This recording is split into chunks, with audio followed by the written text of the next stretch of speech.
اب مبینہ طور پہ جناب یہ جو ٹویٹ ہے اس نے پہلے کیا اور پھر اس کے بعد اس نے وہ ٹویٹ جو ہے وہ ڈیلیٹ کر دیا. اب اس کو لوگ جو ہیں وہ سوشل میڈیا پر کافی ٹرول کر رہے ہیں کہ اگر تمہاری بیوی تمہیں چھوڑ کے بھاگ گئی ہے اور تم نے ٹویٹ اگر لگایا بھی تھا تو پھر تم نے اول تو لگانا نہیں تھا, اگر تم نے لگا لیا تھا تو پھر تم نے اس کو ڈیلیٹ کیوں کیا ہے. اب یہ عدیل آصف ہیں جی, انہوں نے بھی اس کو ری ٹویٹ کیا اور اس کو جواب دیا. پہلے میں آپ کو ٹویٹ پڑھ کے سناتی ہوں.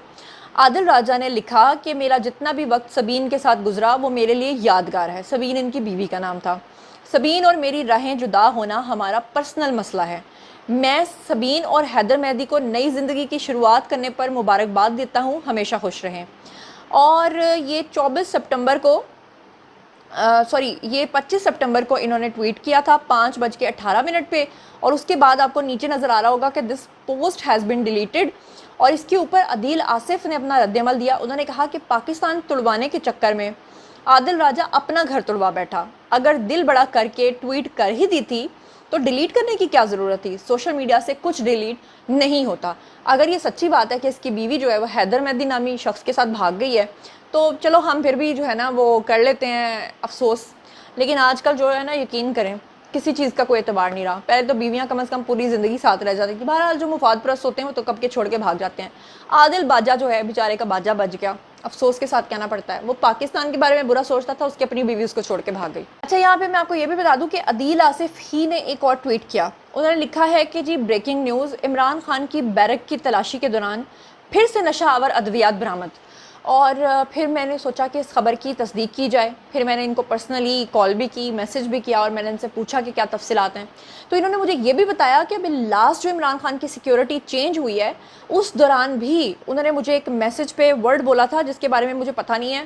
شاید کوئی پیوڑے بھائی جان ہمیں یہاں پہ سن رہے ہوں گے تو وہ مجھے بتائیں گے. میں ایگزیکٹلی بلکہ ان کی نا چیٹ کھول کے آپ کو پڑھ کے بتاتی ہوں کہ انہوں نے مجھے کیا بتایا.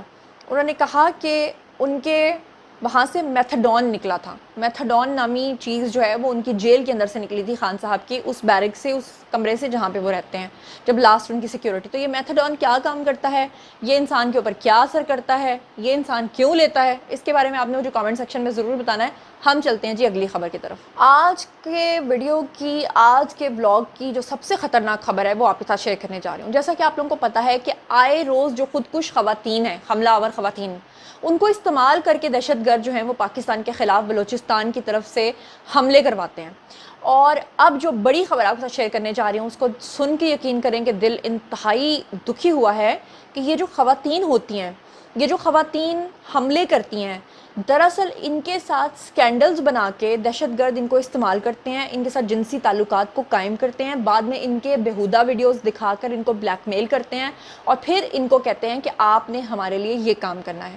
اس کا سب سے بڑا ثبوت آپ کو اچھے طریقے سے یاد ہوگا کہ آج سے ٹھیک کچھ عرصہ پہلے ایک خاتون خودکش حملہ آور جو تھی, جس کو ہماری عدالتوں نے چھوڑا بھی تھا, وہ خاتون جو ہے وہ جس یونیورسٹی کے اندر پڑھتی تھی اس کے جو پروفیسر تھے اس شخص نے اس خاتون کے ساتھ جنسی تعلق قائم کیا تھا. نہ صرف جنسی تعلق قائم کیا تھا بلکہ اس خاتون کو اپنے گھر میں 4 مہینے تک اس نے لیو ان ریلیشن شپ میں بھی رکھا تھا. اور اس کے بعد آپ نے دیکھا کہ اس خاتون کا اس نے وہاں سے اسپتال سے جا کر اسقاط حمل بھی کروایا تھا, اور پھر اس خاتون نے جو ہے وہ خودکش حملہ کیا تھا. اس چیز کی تصدیق آج خود ایک اور خاتون نے کی ہے. کیسے, میں آپ کو بتاتی ہوں. تربت سے گرفتار خودکش حملہ آور جو ہے جس کا نام ہے عدیلہ بلوچ, اس نے اپنے والدین کے ساتھ جو ہے وہ ایک پریس کانفرنس کی جس میں اس نے بہت بڑے بڑے ہوش ربا انکشافات کیے. اس نے کہا کہ خودکش حملوں کے لیے اس کو بہکایا گیا. اس نے کہا کہ وہ ایک کوالیفائڈ نرس ہے اور WHO کا پروجیکٹ بھی چلا رہی ہے.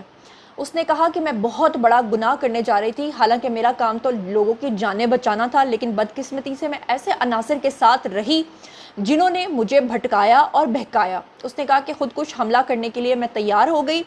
کیا عدیلہ بلوچ کے اس بیان کو مہرنگ بلوچ اور حامد میر جو ہیں انہوں نے شیئر کیا ہے؟ یہ میرا آپ سے ایک سوال ہے, کیونکہ حامد میر تو بڑا بلوچیوں کی طرف سے آواز اٹھاتے ہیں, صرف جو دہشت گردی کرتے ہیں نا ان کی طرف سے حامد میر آواز اٹھاتے ہیں. اس نے کہا کہ بلکہ میں آپ کو بتاؤں کہ کوئٹہ تربت سے گرفتار خودکش حملہ آور یعنی کہ عدیلہ بلوچ نے یہ بھی کہا کہ دہشت گرد اس کو بلیک میل کر کے بلوچ خواتین کو بھی ورغلاتے ہیں. اور اس نے کہا کہ میں خود ان چیزوں کی چشمدید گواہ ہوں. بلوچستان کا جو صوبائی دارالحکومت ہے وہاں پر پریس کانفرنس کی عدیلہ بلوچ نے, اور اس نے کہا کہ ورلڈ ہیلتھ آرگنائزیشن کا ایک پروجیکٹ آلریڈی وہ چلا رہی ہے, اور لوگوں کی مدد کرنا اور ان کی زندگیاں بچانا میرا فرض ہے، لیکن مجھ جیسی خاتون کو اگر انہوں نے راستے سے بھٹکا دیا تو باقیوں کے ساتھ وہ کیا کریں گے۔ اس نے یہ بھی کہا کہ میں نے اپنے گھر والوں کو بتائے بغیر دہشت گردوں کے پاس پہاڑوں میں جانا شروع کر دیا، اور پھر وہاں جا کر مجھے احساس ہوا کہ یہاں مشکلات اور سخت زندگی کے سوا کچھ بھی نہیں ہے۔ میرے علاوہ وہاں اور بھی بہت بہکائے گئے بلوچ نوجوان موجود تھے۔ اس نے کہا کہ دہشت گردوں کی طرف سے یہ تاثر دینا کہ بلوچ خواتین اپنی مرضی سے خودکش حملہ کرتی ہیں، یہ سراسر جھوٹ ہے۔ اس نے کہا کہ دہشت گرد بلیک میل کر کے بلوچ خواتین کو ورغلاتے ہیں، جس کی میں خود چشمدید گواہ ہوں۔ اس نے کہا کہ میرا بلوچ نوجوانوں کے لیے پیغام ہے کہ جو غلطی میں نے کی ہے برائے مہربانی آپ مت کریے، ورنہ صرف اور صرف نقصان ہوگا جو آج میں بھی بھگت رہی ہوں۔ آپ کو بتا دوں کہ بلوچستان میں قانون نافذ کرنے والے اداروں کو ایک بڑی کامیابی یہ ملی ہے، جس میں انہوں نے ضلع کیچ کے شہر تربت سے خاتون خودکش حملہ آور کو بیسکلی گرفتار کیا تھا، اور اس نے اپنا نام جو ہے وہ عدیلہ بلوچ بتایا تھا، اور پھر اس کے بعد اس نے والدین کے ساتھ جو ہے وہ یہ تمام سکینڈل جو ہے اس کو کھولا ہے۔ اور عدیلہ بلوچ کا گرفتار ہونا اس بات کا واضح ثبوت ہے کہ دہشت گرد اپنے مذموم مقاصد کے لیے بلوچ خواتین کو استعمال کرتے ہیں۔ اب مجھے انتظار ہے اور آپ لوگوں کو بھی انتظار ہونا چاہیے، آئیے جس بھی پلیٹ فارم پہ ہیں، فیس بک پہ ہیں، یوٹیوب پہ ہیں، ٹویٹر پہ ہیں، جہاں پر بھی آپ ہیں، اپنی آواز اٹھائیے اور پوچھیے حامد میر سے کہ ہاں حامد میر اب بتاؤ۔ معیشت کے حوالے سے چھوٹی چھوٹی 3 خبریں آپ کے ساتھ شیئر کر لیتی ہوں۔ سب سے پہلی کہ بہت زیادہ یہ رومرز پھیلی ہوئی تھی کہ ایف بی آر جو ہے وہ اپنا منی بجٹ لانے جا رہا ہے، جبکہ ایف بی آر نے اس چیز کی، اس خبر کی تردید کر دی ہے۔ دوسری خبر میں نے آپ کے ساتھ جو شیئر کرنی ہے وہ اچھی نہیں ہے، روپے کی قدر میں کمی ہو گئی ہے اور ڈالر مہنگا ہو گیا ہے، تو یہ اچھی خبر نہیں ہے۔ لیکن اچھی خبر یہ ہے، جو اگلی اچھی خبر میں آپ کے ساتھ شیئر کر رہی ہوں وہ یہ ہے کہ سٹاک ایکسچینج میں کاروبار کا مثبت دن جو ہے وہ بڑا زبردست رہا۔ 42 کروڑ شیئرز کے سودے جو ہیں وہ طے ہوئے۔ پاکستان کے اندر سٹاک ایکسچینج جو ہے وہ کامیابی کے ساتھ جو ہے وہ اپنی منازل طے کر رہی ہے۔ لیکن ایک بری خبر یہ ہے ساتھ ہی کہ ملک کے اندر سونے کی جو فی تولہ قیمت ہے اس کے اندر پھر بڑا اضافہ ہو گیا ہے، اور قیمت جو ہے وہ نئی بلندی کے اوپر جو ہے وہ پہنچ گئی ہے۔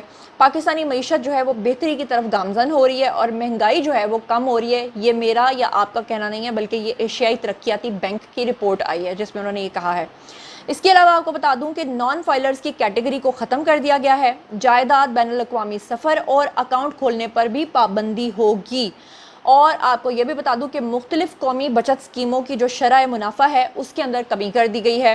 سٹاک ایکسچینج میں جو ہے وہ بہتری آ رہی ہے، آپ کو میں نے بتایا ہے۔ اور پی آئی اے کی جو نجکاری کے بارے میں باتیں ہو رہی تھیں، اس کی جو بولی ہے وہ 1 اکتوبر کو ہوگی۔ سیکرٹری نجکاری کمیشن نے اعلان کیا ہے، لیکن انہوں نے کہا ہے کہ ہمارا جو برانڈ نیم ہے وہ پی آئی اے ہے، تو اگر ہم اس کو بیچیں گے بھی یا پرائیویٹائز بھی کریں گے تو ہم اس کا نام پی آئی اے ہی رکھیں گے۔ اس کے علاوہ آپ کو بتا دوں کہ 30 ستمبر سے 200 یونٹ تک کا جو ریلیف ہے وہ اور بنیادی ٹیرف فی یونٹ 7.12 روپے تک بڑھ جائے گا۔ تو جناب یہ تھیں آج کی خبریں۔ باری ہے جی آپ لوگوں کی، آئیے کمنٹ سیکشن میں اور بتائیے کہ آپ ان تمام خبروں کے بارے میں کیا سوچتے سمجھتے ہیں۔ جو کچھ بھی آپ سوچتے سمجھتے ہیں شیئر کیجیے، پرسنلی جواب دوں گی۔ مزید خبریں، ولاگز، انٹرویوز اور سیاسی تجزیے جاننے کے لیے میرے ساتھ کنیکٹڈ رہنا ہرگز مت بھولیے گا۔ چینل کو سبسکرائب کر لیجیے گا۔ اپنا بہت بہت خیال رکھیے گا۔ اللہ نے کے بان۔